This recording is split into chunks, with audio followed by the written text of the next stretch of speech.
शिक्षा और हेल्थ की बात कर रहे थे हम लोग। हेल्थ के मामले में कितना कुछ काम हुआ है? एक नया एजुकेशनल इंस्टीट्यूट मुझे बता दो जो हमारे देश में खुला है। सरकार ने एजुकेशन बजट हर साल काटा है, कम करा है, बढ़ाया नहीं है। अभी पीछे कोई कह रहा था कि भैया मेरा हमारी रिश्वत बंद हो गई, ये हो गया, बंद हो गया। सरकार ने रिश्वत भी बंद कर दी एजुकेशन इंस्टीट्यूट में और बजट भी कम कर दिया। इंस्टीट्यूट में मंदिर का घंटा बजा के चल रहे हैं, है ना। टीचरों को पैसे नहीं मिल रहे, टीचर आराम राज में चल रही हैं, बच्चों को फ्री में पढ़ा रही हैं।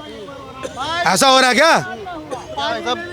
बजट कम कर दिया इस चीज का। भैया शिक्षा स्वास्थ्य की बात कर रहे हैं। देखो जो डिजिटल शिक्षा नीति आई है, न्यू शिक्षा नीति, उससे क्या होगा? देश पीछे जाएगा कि बढ़ेगा आगे? इनसे पूछना चाहता। आज अगर स्टूडेंटों को अमेरिका में कोई पढ़ा रहा है तो वो यहाँ बैठ के भी पढ़ सकता है, उसको अमेरिका जाने की जरूरत नहीं है। अगर और वो सक्षम है तो अमेरिका जा सकता है। बात ये है कि गरीब का बच्चा पढ़ पा रहा है नहीं पढ़ा। अच्छा मेरे को बताओ ना, क्या जिसके पास फोन खरीदने के पैसे नहीं है वो क्या करेगा? कत्ल करके पहले फोन लाएगा क्या यार?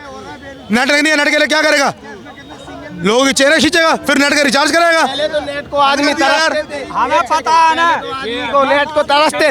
जब अंबानी ने फ्री बांटा तो देश की पूरी जनता का फ्री मुफ्त में लेने आ गई, और जब उसने कमाई की उससे तो यार अंबानी अडानी देखो कहाँ जा रहा है। क्या लगता है? पैसा पल्ले से न बांटा। जियो की सिम को कह रहा ना, जियो की सिम जो कह रहे हो ना, वो जनता का पैसा है जो सिम चला रहे। रही बात ये कह रहे हैं रिचार्ज की, रही बात रिचार्ज की, तो मेरी बात सुनो। आप पहले 20 रुपए डलवाते थे, एक साल वो पैसे पड़े रहते थे। आज आपको 155 रुपए का रिचार्ज है, 24 दिन की वैलिडिटी मिलेगी, उसके बाद वो पैसा खत्म, खत्म। आप ये बताओ वो पैसा किसका पैसा है? निकल रहा है या नहीं निकल रहा? आप ये बात 22 दिन की मिल रही ना वैलिडिटी, किसी में 24 दिन की भी मिल रही वैलिडिटी, किसी में 30 दिन की भी मिल रही। जौन सा रिचार्ज करना करो आप रिचार्ज। अरे तो भैया पहले 20 रुपए रिचार्ज डाल के भी रखता था तो भी उसका नंबर बंद नहीं होता था। अब क्या नंबर बंद कर देते हैं? क्यों कर देते हैं यार? जिसके पास पैसा नहीं डलवाने के लिए क्या करेगा? छिनताई करके आएगा पहले क्या, फिर डालेगा नंबर क्या? एक बात बताओ, दुकान खोलता है व्यापारी तो दुकान फायदा के लिए खोलता है कि नुकसान के लिए खोलता है? एक सेकंड। हाँ तो व्यापारी बोल रहा हूँ, अगर 5 का सामान ले आया तो वो 6 रुपया करेगा, 5.5 रुपया करेगा, ना कि 4.5 और 4 रुपया में तुम्हें देगा। तो पहले फ्री में क्यों दिया था? ये अग्निवीर वाली योजना जो है ना, हम इजराइल से लाए हैं। इजराइल के आप देख रहे हो जवान कैसे पिट रहे और मर के आ रहे हैं। हमारे देश की आर्मी का वही हाल होगा ये अग्निवीर योजना से। ये तो अभी शुक्र है कुदरत ने कारनामा करके दिखा दिया, एग्जाम्पल आपको मिल गया। जिस देश की आर्मी का डंका बजता था ना पूरी दुनिया के अंदर कि इंडियन आर्मी नेवर फोल्ड्स, आज की तारीख में उसका, अब ये देख लो इजराइल ने वो काम किया था ये अग्निवीर वाला। आज उनके जवानों का हाल देख लो, इतनी टेक्नोलॉजी होने के बाद भी जवान उनके मर ही रहे हैं। हमारे यहाँ के एनएसजी की ट्रेनिंग जो होती है वो कितनी टफ होती है? आपको लगता है ऐसा ये हमारी आर्मी जो है तो बैठ सकती है? एनएसजी की ट्रेनिंग के लिए क्वालिफाई कौन करेगा सर? जो 6 महीने में अग्निवीर से निकला हुआ या जो नॉर्मल भर्ती से आगे कोटे से आगे होके आएगा? ये पता है आपको? पीएमओ की जो पीएम हाउस की सुरक्षा में जो लगे पड़े हैं आर्ट्स, जिनको हम उन्होंने अपना एक कहते हैं, पर उन्होंने परसेंटेज रखा हुआ है ना कि इतने परसेंटेज को निकालेंगे बाहर और इतने रखेंगे। भाई साहब आपने एक मच्छी तालाब में गंदी डाली है, उसने पूरा तालाब ही गंदा करना है। लोग ये सोचेंगे ना भैया जो डेडिकेटली जॉब कर रहे हैं यार, 6 महीने नौकरी करके अपने 2 साल की नौकरी करो, जो अपने पैसे लो और निकलो। जो अग्निवीर हैं जो जा रहे हैं वो 100% तो बाहर नहीं निकलेंगे, उसमें से 75% 70% तो अंदर ही रहेंगे। सरकार मेरी एक बात बताओ, रेलवे की नौकरी हमारे देश के अंदर कितनी बड़ी वैकेंसी पूरी करती है जॉब्स की? ये बताओ, वैकेंसी क्यों नहीं निकल रही रेलवे की? गरीब आदमी का घर जो है ना, इस देश के गरीब आदमी का 80% घर जो है ना वो रेलवे चला रही है।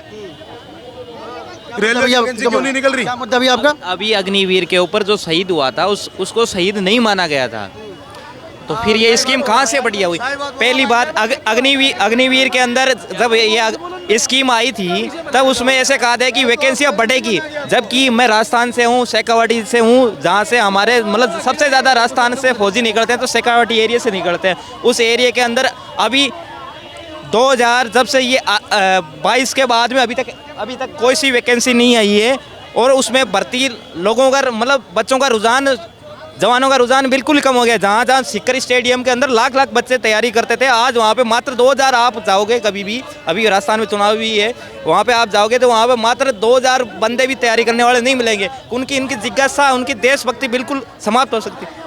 अकेले देशभक्ति नहीं हो सकती, साथ में परिवार को भी देखना पड़ता है। मात्र 4 साल के लिए बंदा कुछ नहीं कर सकता है, और वो 25% बोल रहे हैं, तो 25% की क्या श्योरिटी है कि अभी कागजों में ये जब धरातल पे आएगा तब। और पहली बात, जब से ये पहला बैच निकला है अग्निवीर का, उसमें से अभी रिपोर्टें आ रही है कि 250 से 300 बच्चे उस बैच में से ट्रेनिंग के बीच में से ही छोड़ के चल गए हैं। और एनटीपीसी 2019 के बाद में जब ये चुनाव हुआ था, उसके बाद के अंदर अभी तक उनको ना ज्वाइनिंग मिली है और ना दूसरी भर्ती आई है। दूसरा चुनाव आने को आ गया है। डी ग्रुप 2019 के बाद में अभी तक नहीं आया। 18 वालों का अभी तक ज्वाइनिंग चल रही है, क्योंकि हुई नहीं। बस रोजगार मेला, ये रोजगार ये दे दिया, वो क्या करते हैं आप? हैं? क्या करते हैं आप?